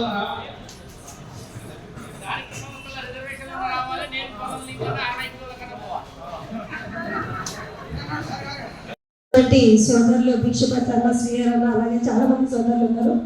అలాగే ఈ కార్యక్రమానికి విచ్చేసిన సోదరులకి, అలాగే మీడియా మిత్రులకి, అలాగే ఇక్కడికి వచ్చిన ప్రతి ఒక్కరికి కూడా పేరు పేరున నమస్కారాలు. మరి ఈరోజు కామారెడ్డి డిక్లరేషన్ అనే ఒక మంచి అంశం తీసుకున్న గతంలో కూడా చాలా చెప్పడం జరిగింది. మేము కోరుకునేది ఏంటి అంటే, ఇప్పుడు ఎలాగో తెలంగాణలో కాంగ్రెస్ ప్రభుత్వం వచ్చింది, అయినా కూడా మన దౌర్భాగ్యం ఏంటి అంటే, కులగణన చేస్తా అని చెప్పినటువంటి రాహుల్ గాంధీ ఈ రాష్ట్రంలో కాంగ్రెస్ ప్రభుత్వం వచ్చింది కాబట్టి ఈ రాష్ట్రంలో చెప్పారు. నిజంగా రాహుల్ గాంధీ గారికి నిజంగా దేవుడి దేవుడు ఆయన ప్రధానమంత్రి అయితే బాగుంటుంది. ప్రతి రాష్ట్రంలో కూడా కులగణన చేసిందే అని మనకు రిజర్వేషన్ వచ్చింది. మన దౌర్భాగ్యం ఏంటంటే, ఒక ప్రధానమంత్రి బీసీ అయినట్టు కూడా కులగణన చేయాలంటే ఆయన ఓసీ అయినట్టు ఆయన అలా ప్రవర్తించడం చాలా సిగ్గుచేటుగా ఉంది. ఇప్పటికైనా సరే మన దురదృష్టం ఇంకోటి ఏంటంటే, మన తెలంగాణ రాష్ట్రంలో అదృష్టానికి రేవంత్ రెడ్డి గారు ముఖ్యమంత్రి అయ్యారు. మన రాష్ట్రంలో కాంగ్రెస్ ప్రభుత్వం వచ్చింది. త్వరలో తెలంగాణలో కులగణన జరుగుతుంది అంటే ఇక్కడ ఆయనకి రెడ్డిలకు పదవి ఇవ్వడం తప్ప కులగణన చేయాలి అన్న ఆలోచన లేదు. కేంద్రంలో ఉన్నటువంటి రాహుల్ గాంధీని గౌరవించాలన్న ఆలోచన కూడా మన గౌరవ ముఖ్యమంత్రికి లేనందుకు మనం సిగ్గుపడాలి. ఇప్పటికైనా నేను రాష్ట్ర ముఖ్యమంత్రి గారిని కోరుకునేది ఒకటే, మీరు చూస్తూ ఈ బీసీలు ఏం చేస్తారని అనుకుంటే ఈ రోజు సెక్రటరీ ముట్టడించింది, రేపు మంత్రి ముట్టడిస్తారని చెప్పి హెచ్చరిసి త్వరలో కులగణన చేయకపోతే ఏదో ఒకటి చెప్తామని తెలియజేస్తే ఈ అవకాశం ఇచ్చిన పెద్దలందరికీ కూడా నేను ధన్యవాదాలు తెలియజేస్తున్నాను. అంటే బీసీ జనాభా లెక్కలు తప్పకుండా తగ్గాల్సిన అవసరం ఉన్నది. దానికి ఇక్కడికి వచ్చిన వాళ్ళంతా కూడా ప్రభుత్వం మీద ఒత్తిడి తెప్పడం కోసం రకరకాల ప్రకటనలు చేస్తూ ఒత్తిడి తీసుకోవాల్సిన అవసరం ఉంది. అదేవిధంగా ఉదయపూర్ డిక్లరేషన్ తీసుకొచ్చారు. ఉదయపూర్ డిక్లరేషన్లో ప్రతి పార్లమెంట్కు ఎమ్మెల్యే స్థానానికి చెప్పి తప్పించుకున్నారు. అదేవిధంగా వాళ్ళు చేస్తున్న వాగ్దానాన్ని జనాభా లెక్కల విషయంలో 2 అడుగులు ముందుకు 3 అడుగులు వెనక్కి తీస్తూ రేవంత్ రెడ్డి గారు కనపడుతున్నారు. దీన్ని సవాల్ చేసుకొని పరిణామాత్మకంగా గుణాత్మకంగా వస్తున్నటువంటి చైతన్యాన్ని గుర్తించి జనాభా లెక్క చేయాల్సిన అవసరం కోరుకుంటూ థ్యాంక్ యూ. సంబంధించిన ప్రతి హక్కు కోసం తెలంగాణలో జరగబోయే 3వ దశ ఉద్యమానికి నేను ఆంతంగా ఒక 15 రోజుల నుంచి మొదలు పెట్టానని, ఇప్పటికీ భవిష్యత్తులో ఉన్న బీసీ బిడ్డల కోసం ఈఎస్సీ పోస్ట్ పోన్ చేయడానికి, గ్రూప్ 3లో పోస్ట్ పెంచాలని, గ్రూప్ 2లో 1 స్టాండర్డ్ చేయాలి, అన్ని కార్యక్రమాల్లో పాల్గొనాలని, మన జరిగిన జూన్ 15వ తారీఖున జరిగిన సెక్రటరీ ఓట్లలో వీళ్ళని పాల్గొన్నారు. కాబట్టి మీరందరికీ మరోసారి గుర్తు చేస్తున్నారు. రేపు కూడా జరగని సత్యాగ్రహ దీక్షలో అందరూ పాల్గొనాలని, ఈ ఆగస్టు 15 వరకు మేము సమయం టైం ఇస్తున్నామని రేవంత్ రెడ్డికి, ఆ లోపల చేయకుంటే ఆగస్టు 16వ తారీఖు నాడు నిరాహార దీక్ష చేయడానికి నేను సిద్ధమని బీసీలందరికీ, బీసీ సమాజానికి, మీడియాకు, ప్రింట్ మీడియాకు, ప్రభుత్వం ఇంటెలిజెన్స్ అందరికీ నేను హెచ్చరిస్తున్నానని, అమలు సూపం దగ్గర నిరాహార దీక్ష చేస్తానని, ఆగస్టు 16వ తారీఖు నాడు నిరాశ కొనసాగిస్తున్న స్టార్ట్ చేస్తున్నానని, అసలు ఈ పత్రిక ముఖ్యంగా ఈ యొక్క ప్రెస్ మీట్ సందర్భంగా నేను అనౌన్స్ చేస్తున్నానని. ఇక్కడ పెద్దలందరికీ నమస్కారం తెలియజేస్తున్నాను. కామారెడ్డి రిజర్వేషన్ స్థానిక ఎన్నికల్లో బీసీ రిజర్వేషన్లో ఏర్పరిస్తే మహిళలకు అవకాశం వస్తుంది. మహిళలకు అవకాశం వస్తే ఈ స్థానిక ఎన్నికల్లోని మహిళలు ఎంపీటీసీల గారు, సర్పంచ్ల గారు పోటీ చేయడానికి మంచిగా ఉంటుంది. ఇది సాధించుకోవాలని చెప్పి నేను కోరుకుంటున్నాను. ఇది అవకాశం ధన్యవాదాలు.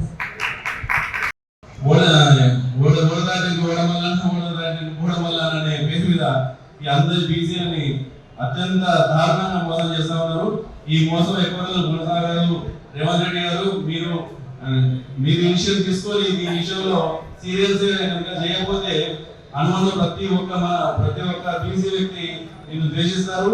మొన్ననే మనం చూసినాం టీఆర్ఎస్ గవర్నమెంట్ ఎట్లయితే మొదలుపెట్టిందో ఒకసారి 30% ఓటింగ్ శాతం నుంచి 10% పోయిన విధంగా మీరు కూడా మీ పథకం కూడా ఈ దాంట్లో స్టార్ట్ అయిందని మీరు గుర్తుంచుకోవాల్సిన అవసరం ఉందని చెప్పేసి మేము చేస్తా ఉన్నాం. బీసీలు అంటే అనుకుంటూ కాదు, మేము ఇస్తేనే మీరు అసూయ కూర్చున్నారని గుర్తుంచుకోవాలని చెప్పేసి హెచ్చరిస్తా ఉన్నాం.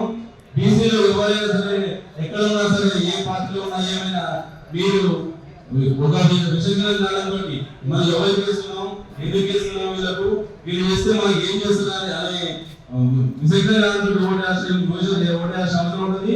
రాబోయే తరంలో మనం రావచ్చు ముందు కాలంలో వీళ్ళందరూ విషయాన్ని గమనించి ఇప్పుడు వచ్చిన ఏమైనా రెడ్డి సంఘం పరిపాలన అనిపిస్తుంది, కానీ ఇది ప్రజాపాలన అయితే కాదని మా ప్రధాన విశ్వాసం. ఈ ఏమైనా సరే వీళ్ళని పొందబెట్టి మనం తీసుకొస్తే మనకు అవకాశం రావు. ఇక బీసీలుగా మనం ఏం చేస్తాం, ఒక రిప్రజెంటేషన్ ఇస్తాం, చిన్న సమావేశాలు పెడతాం, ప్రెస్ మీట్లు పెడతాం. ఈ తర్వాత మనం ఏం చేయాలి, అంటే ఒక్కొక్కరికి ఒక ఆలోచన, 2 రకాల ఆలోచనలు.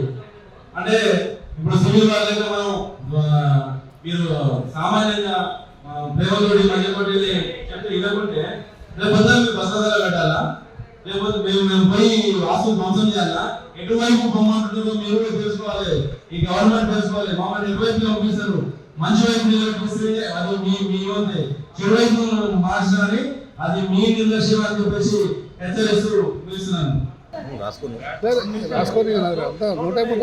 ఈరోజు కామారెడ్డి డిక్లరేషన్ బీసీలకు స్థానిక సంస్థల ఎన్నికల్లో 42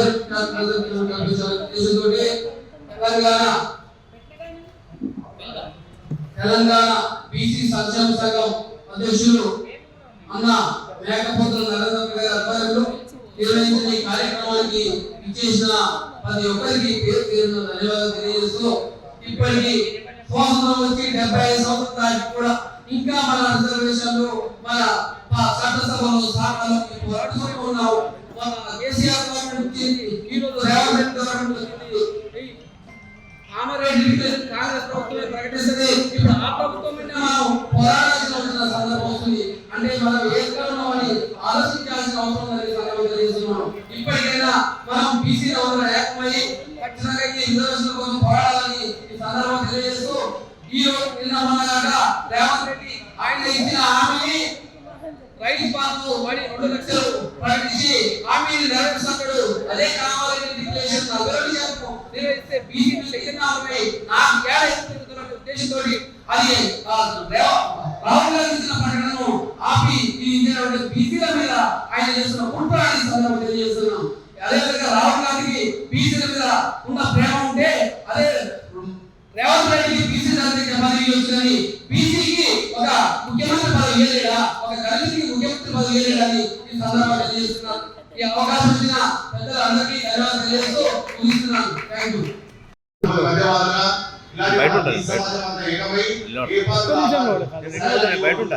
అతనికి బ్లడ్ అతను అమలు కొనసాగిద్దాం. సీను మధ్యమానం క్యాంపస్ నాయకుడు అంటే అటు మీరు మిగతావాది అటువారిగా నరేంద్రన్న ఉండు, గాంధీవారి ప్రవీణ్ ఉండు, ఉగ్రవాది చేతి వేడ ఉంది, తీవ్రవాది. అట్లా మన బీసీ ఉద్యమాన్ని పార్టీలో విభజించి ఏ కోణంలో పోతే ఆ కోణంలో, ఎవరికి ఆనందంగా ఉంటే ఆనందంలో, ఎవరి బ్రెయిన్ ఏ విధంగా చెప్తుంది, ఎవరి ఆలోచన విధంగా నడుచుకుంటూ పోతుంటాయి తప్ప మన హక్కులు మనకి రావు, మన పర్సెంటేజ్ మనకి రాదు, మన వాళ్ళకి మనకు రాదు. బీసీ కామారెడ్డిలో 42 కాదు, ఇది 50 పేద పెట్టాలి. ఇది ఈ 52 పెట్టి నెక్స్ట్ మీటింగ్ లో మనం కాంగ్రెస్ గవర్నమెంట్ కానీ, బీజేపీ గవర్నమెంట్ కానీ, బీఆర్ఎస్ కానీ ఏదైనా సరే మీ వెంటో మామంతా చట్టసభలో కానీ, స్థానిక సంస్థల్లో కానీ, ఎమ్మెల్యే కానీ, ఎంపీ కానీ, లోక్సభ కానీ, రాజ్యసభ కానీ ఎక్కడైనా సరే మన వాటా ఎంత ఉంది దాని ప్రకారం మనం ఫైట్ చేయాలి, అడగాలి, అప్పుడు సాధించుకోవాలి. Okay, thank you. జై బీసీ, జై బీసీ. 70 సంవత్సరాలుగా భారతదేశ స్వాతంత్ర పోరాటంలో ఎక్కువ మంది ప్రాణాలు అర్పించింది మన బీసీ బిడ్డలే. స్వాతంత్రోద్యమం నుండి నేటి తెలంగాణ ఉద్యమం వరకు కూడా తుపాకులు మోసిన కూడా బీసీ బిడ్డలే, కమ్యూనిస్ట్ జెండా మోసిన కూడా బీసీ బిడ్డలే. ఇలా చెప్పుకుంటూ పోతే ప్రతి పార్టీలో ఆ జెండా మోస్తూ వాళ్ళకు ప్రాణాలు కాడుతూ వాళ్ళకు స్టేజ్ చేస్తూ వాళ్ళకు ఓటేసి గెలిపించేది బీసీలే. అయినప్పటికీ ఈ బీసీల మీద నిర్లక్ష్య వైఖరి వహిస్తూ కాంగ్రెస్ పార్టీ 50 ఏళ్ళుగా మోసం చేస్తూనే వచ్చింది. గత 15 సంవత్సరాల నుండి నరేంద్ర మోడీ బీసీ కార్డు వేసుకొని ఈ దేశ ప్రణాళిక ఒక బీసీ అయితే బీసీ రిజర్వేషన్ చేస్తాము, బీసీ పిల్లలు చేస్తాము, ఈ దేశంలో ఉన్నటువంటి 50% బీసీలకు చట్టసభలో విద్యా ఉద్యోగ రంగాల్లో అవకాశం కల్పిస్తామని మాట్లాడి 2 సార్లు అధికారం పొందినాక మొన్న ఎలక్షన్ ముందు మన బీసీలకు ఉన్నటువంటి ఏకైక మార్గం ఒక రిజర్వేషన్. ఆ రిజర్వేషన్ పత్రాన్ని మోడీ గారు పార్లమెంట్ ముందు మేము బీసీ రిజర్వేషన్ చేయమని చెప్పేసి మన బీసీ రిజర్వేషన్ అక్కడ చింపేయడం జరిగింది. అదే తరహాలో ఇక్కడ కేసీఆర్ గారు అధికారం ఉన్నప్పుడు తెలంగాణ ఉద్యమంలో బీసీ బిడ్డలు కూడా ఎంతమంది పోరాడినప్పటికీ అందరికీ న్యాయం చేస్తారని చెప్పి ఆయన కూడా ఎలక్షన్ లో 34% ఉన్నటువంటి స్థానిక సంస్థల రిజర్వేషన్ ఆయన కూడా ఇక్కడ మన బీసీ ఆకులు నింపేసి మనకు 22% తీసుకొచ్చిన పరిస్థితి. అయితే మొన్నటి ఎలక్షన్ లో ఈ బీసీలకు జరిగినటువంటి అన్యాయాన్ని జీర్ణించుకోలేక బీసీలు ఈ కేసీఆర్ ను గురించి ఒకటి 4 దెబ్బలు మీదపై ఆయన ఇలా ఫామ్ హౌస్ లో ఉన్నాడు. అదే తరహాలో పార్లమెంట్ లో కూడా నరేంద్ర మోడీకి షాక్ ఇచ్చిండు. దానికోసమే వాళ్ళకి ఈరోజు ఎన్డీఏలో 100 సీట్లు వచ్చినాయి, బీజేపీకి వాళ్ళు అనుకున్న దానికంటే 400కు 300 తక్కువ వచ్చినాయి. అయితే ఈ రకంగా ఇప్పటి వరకు కూడా బీసీలను మోసం చేస్తూనే వచ్చారు. దీన్ని సాధన చేసుకున్నటువంటి రాహుల్ గాంధీ ఎన్నికలకు ముందు, రేవంత్ రెడ్డి ఎన్నికలకు ముందు ఈ గ్రామాల తిరుగుతూ బీసీ రిజర్వేషన్ చేస్తాం, ఆనాడు మీకు బీసీలకు కేసీఆర్ ఇక్కడ అన్యాయం చేసిండు, దేశంలో నరేంద్ర మోడీ అన్యాయం చేసిండు, కాంగ్రెస్ పార్టీ అధికారం వస్తే జాతీయ వ్యాప్తంగా బీసీ కులాలను చేసి మీకు రిజర్వేషన్ ప్రకటిస్తామని హామీ అక్కడ ఇచ్చారు. ఈ రేవంత్ రెడ్డి అధికార దాహం కోసం నేను ఒక సూత్రునే మీరు కూడా రెడ్డినే బీసీ వాద్యాన్ని కళ్ళబల్లి మాటలు చెప్పి మీకు 42% రిజర్వేషన్ కల్పిస్తామని చెప్పి నేటి వరకు ఆ ఊసి ఎక్కకుండా ముందస్తు ఎన్నికలకు పోతున్నా నేను రిజర్వేషన్ ఇప్పుడు చేయాలన్నటువంటి మాటను చెప్పడం జరుగుతుంది. మిత్రులారా, బీసీలు అందరూ రాజకీయ పార్టీలలో, అది సిపిఐ కావచ్చు, అది సిపిఎం పార్టీ కావచ్చు, బీజేపీ పార్టీ కావచ్చు, బీఆర్ఎస్ పార్టీ కావచ్చు, అది ఏ పార్టీ అయినా కావచ్చు, ఆ పార్టీలలో బానిసలుగా బంధువులుగా ఉన్నటువంటి బీసీలారా మీ నిజమైన కళ్ళ ఇప్పటికైనా తెరవండి. ఈ పోరాటం ఇంకా ఉచితంగా జరుగుతుంది. మనకు ప్రతి సంవత్సరం బడ్జెట్ లో బడ్జెట్ 40 లక్షల కోట్లు అయితే ఆ బడ్జెట్ లో 20 లక్షల కోట్లు దేశ భద్రతకు పోయినా కూడా 20 లక్షల కోట్లు మన జనాభా ప్రతిగా మనకు 10 లక్షల కోట్ల బడ్జెట్ పెట్టాలి. ఏ ప్రభుత్వం కూడా మనకు 10 లక్షల బడ్జెట్ కేటాయించిన పాపన పోలేదు. అదే తరహాలో ఈ రాష్ట్రంలో 2,90,000 కోట్ల రూపాయల బడ్జెట్ రిలీజ్ చేస్తే అలా మనకు సగం వాటా వచ్చేది కేవలం 9,000 మాత్రమే ప్రకటించారు. ఇంత దుర్మార్గమైనటువంటి గోరుతో మనల్ని బీసీలను అణచివేస్తున్నా కూడా ఇంకా మనము అమ్మల జెండా మోస్తాము, ఇంకా రెడ్డిల జెండా మోస్తాము, ఇంకా మోస్తామంటే మనకంటే చరిత్ర హీరోలుగా ఉండరు. కాబట్టి ఇప్పటికైనా మీరు సూచించుకొని ఆ పార్టీలలో బానిసలుగా ఉండకుండా మీరు బయటికి రావాలని పిలిపిస్తున్నారు. ఏదైతే 42% రిజర్వేషన్ ప్రకటించకుండా ఎన్నికలకు పోతే ఆ ప్రభుత్వాలు ఏదైతే ఉందో బీసీ ఎస్సీ ఎస్టీ రిజర్వేషన్ భూమి మీద అంతా అది జనరల్ కేటగిరీకి వస్తుంది. కాబట్టి ఆ జనరల్ కేటగిరీలో అన్ని పార్టీల రకంగా మన బీసీలను నిలబెట్టి సర్పంచ్గా గెలిపించుకోవాల్సిన బాధ్యత కూడా మన మీదనే నేను మీ అందరికీ గుర్తు చేస్తున్నాను. ఈ ఉద్యమాన్ని ఇంకా ఉధృతంగా ముందుకు తీసుకురావడం జరుగుతుంది. రేపు ఇక్కడ హైదరాబాద్ దగ్గర కూడా సత్యాగ్రహ దీక్ష ఉంది. దాని అనంతరం కూడా ఈ ఉద్యమం కొనసాగుతుంది. కాబట్టి మిత్రులందరూ ఈ యొక్క బీసీ ఉద్యమాలకు సహకరించవలసిందిగా ప్రతి ఒక్కరిని కోరుకుంటూ మిత్రులందరికీ బీసీ ఉద్యమాభివందనాలు తెలియజేస్తున్నాను. జై బీసీ. సంఘాలు వస్తున్నాయి. తెలంగాణ బీసీ సంక్షేమ సంఘం కూడా భాగస్వామ్యం ఉన్నది.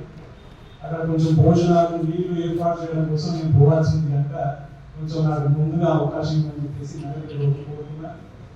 దానివల్ల ఒక నిమిషం అని చెప్పేసి నాకు ముందుగా అవకాశం ఇచ్చారు. ఇది ఆగానే నేను వెళ్ళిపోతాను కాబట్టి దయచేసి క్షమించండి. అట్లనే రేపు జరిగే సత్యాగ్రహ దీక్షకు మీరందరూ కూడా రావాలని కోరుకుంటున్నాను. అయితే విషయం ఏంటంటే యుద్ధం అనేది 2 రకాలు.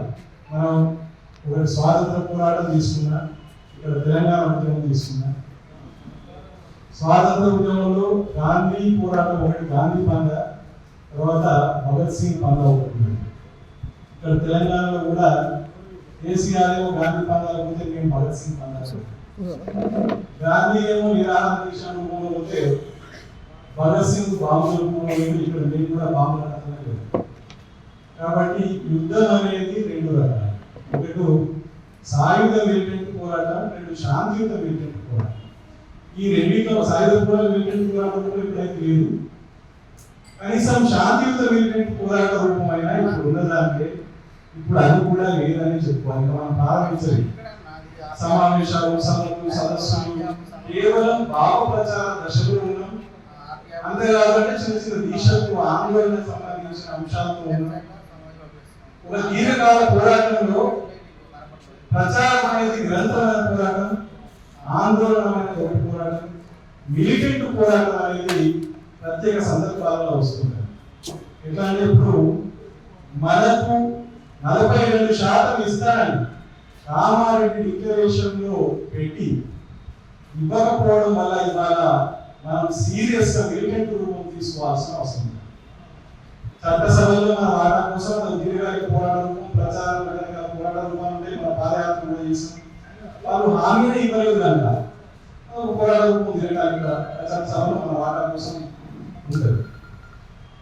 కానీ ఇవాళ హామీ ఇచ్చి మనల్ని మోసగించి మనతో ఓటు వేయించుకోండి. గత ఎన్నికల్లో 2 సార్లు ప్రభుత్వం చేసిన పాలక పార్టీ బీసీలను మోసం చేసింది. స్థానిక సంస్థల 80% తీసుకొచ్చింది అని చెప్పేసి బీసీలందరూ కాంగ్రెస్ ఇచ్చిన హామీ మీద ఓటు వేసింది.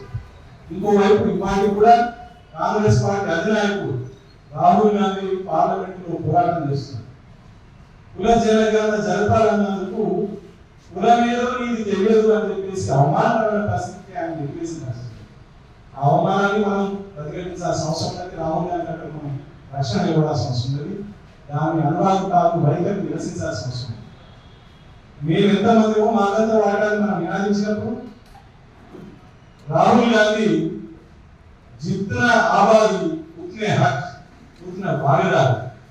ఆబాది అంటే సమూహం, అక్కడంటే హక్కులు, అంటే అంత హక్కులు మనకు ఉండాలి, అంత భాగస్వామ్యం మనకు ఉండాలి అని చెప్పేసి ఇవాళ నిలదీసి తిరుగుతున్న రాహుల్ గాంధీ నమ్మిన ఇక్కడ మనం వీళ్ళకి ఓటేసింది. ఇక్కడ కూడా కాంగ్రెస్ పార్టీ మొత్తంగా మనం తప్పట్లేదు. కానీ అధికారంలోకి వచ్చిన రేవంత్ రెడ్డి మరుసటి రోజు నుంచి వాళ్ళ వర్గాన్ని మాత్రమే ప్రమోట్ చేసుకోవడం, ఎంపీ ఎన్నికలు, నామినేటెడ్ పోస్టులు, అధికార పోస్టులు అంతలా చేస్తున్నాం మనం చూస్తున్నాం.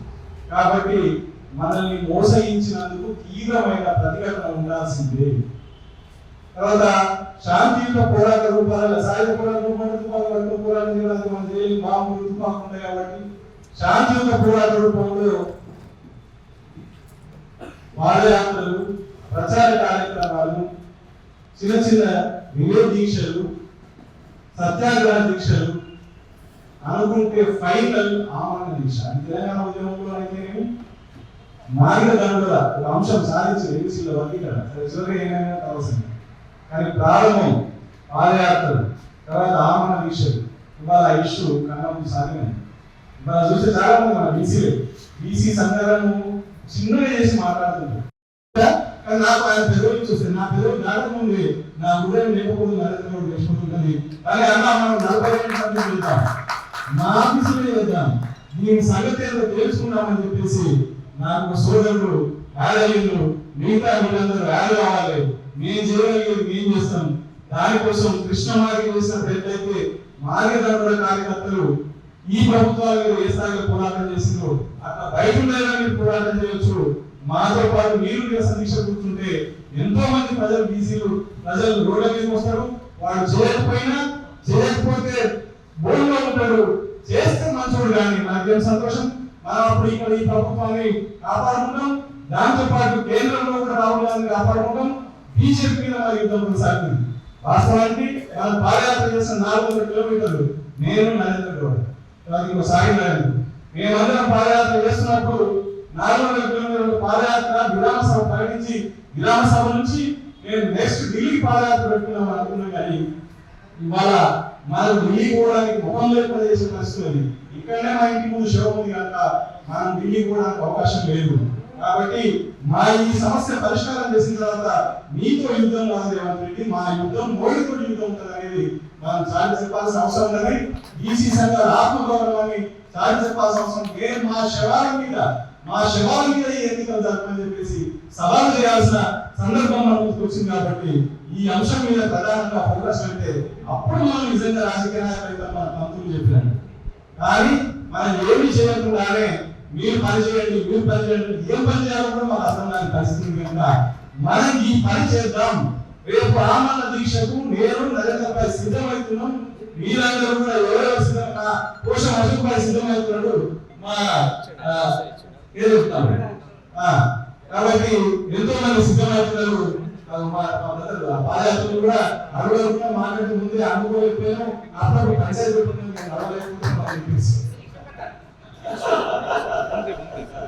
కాబట్టి పాదయాత్రలో ఒక్క సందర్భంలో కూడా కాళ్ళు అడుగు పెట్టలేదు అంటే మా విశ్వపతన అడుగు. కాబట్టి మా విశ్వపతన కూడా పాదయాత్ర చేస్తారు. కాబట్టి అడుగుదాకా కాబట్టి మనం ఈ స్థాయి మిలిటెంట్ పోరాట రూపాలు యుద్ధానికి సిద్ధం అవుదాం అనేది ఈ మధ్య ఏ సంఘం పెట్టలేదు. మన సంఘం పెట్టింది కనుక మన సంఘం చరిత్రలో నిలిచి ఉంటుంది అనేది మీకు అందరూ తెలియజేస్తూ నాకు అవకాశం ఇచ్చి ఇంతసేపు ఓపిక ఉన్న మీ అందరికీ ధన్యవాదాలు చెప్పి ముగిస్తున్నాను. దయచేసి నేను చెప్తున్నాను సార్. అందరము మీడియాకు ఫోటో ఇద్దాం. కొంచెం ముందు రండి. అభివాదం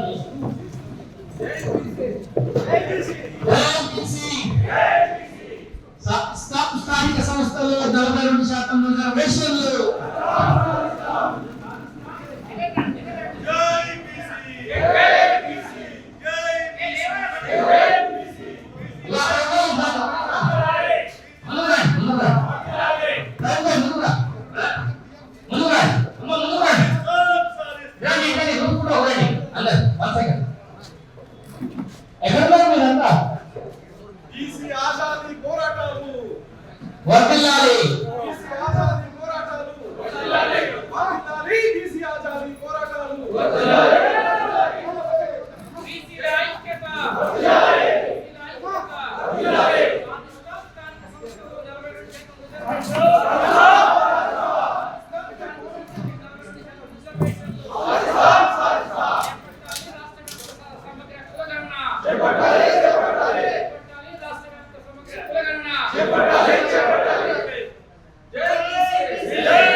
ఏ చిన్న ఎక్కడ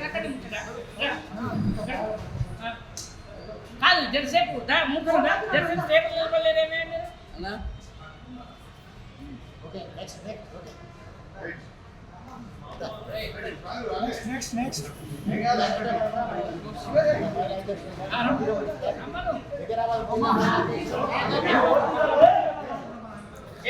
బ్యాగ్ ఇక్కడి బ్యాగ్ తీసుకపోవడం వీరమణి పేరు పెట్టుకున్నాం కానీ కమలం పువ్వు పెట్టుకున్నాం పట్టుకో వీరమణి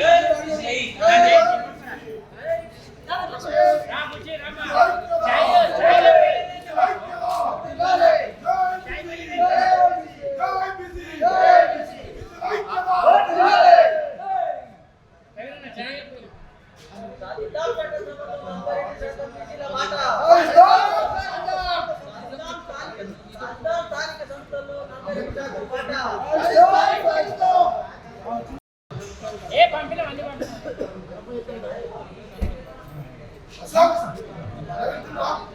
రైటా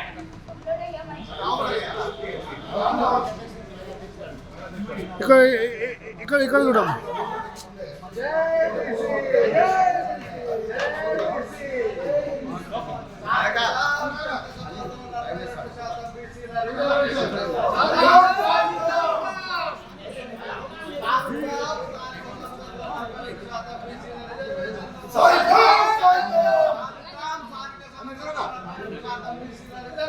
Sorry.